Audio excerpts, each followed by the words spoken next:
ពុកម៉ែបងប្អូនទាំងអស់គ្នាសូមអភ័យទោសឲ្យខ្ញុំបានផងខ្ញុំធ្វើបានត្រឹមនេះទេប្រពន្ធសំឡាញ់ពាក្យពេចន៍ដែលបងបានសន្យាជាមួយនឹងអូនឲ្យបងសុំទោសជីវិតខ្ញុំស្លាប់តែចិត្តខ្ញុំនៅផ្ដាំអងញាតផៅកំបីសោការឿងចិត្តទឹកដីខ្ញុំស៊ូមរណាដើម្បីរក្សាមិនអោយបាត់បង់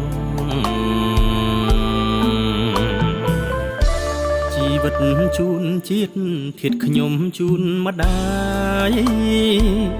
ស្មឹងបូជាកាយក្លាហានស្មោះត្រង់ទឹកដីយើងតូចតែបេះ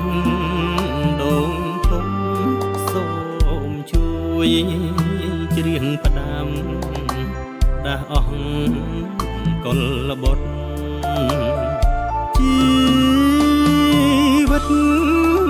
ជីវិតមិនទៀងសូមអើយចិត្តនាងសូមអើយចិត្តនាងខ្លាំងក្លាមុខមុត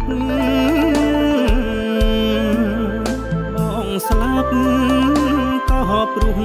ចង់អើយអូនសុខទាហានជួមុខស្ម័គ្រស្លាប់មិនស្ដាយ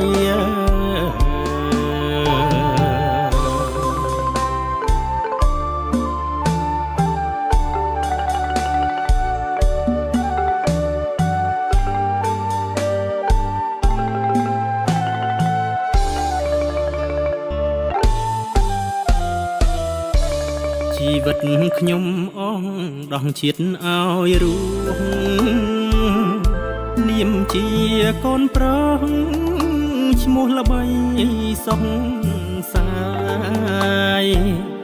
ខ្មែរយើងសាមគ្គីគ្រប់ទី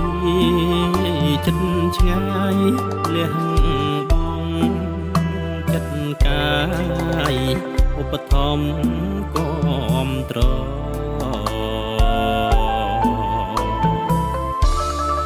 អស់យុទ្ធជនជាសទ្រូសូមបាក់បេះដូងសាងអំពើល្អស្រឡាញ់ជាតិឯងស្រឡាញ់វប្បធម៌ប្រាសាទបបជាប្រលឹងវប្បធម៌នេះហើយយើងកុំភ្លេចឡើយយើងកុំភ្លេចឡើយជាខ្នើយជីវិតគ្រប់សាសសរសើរតាំងពីព្រេងព្រឹកសុខសាយជីវិតការពីឲ្យបាន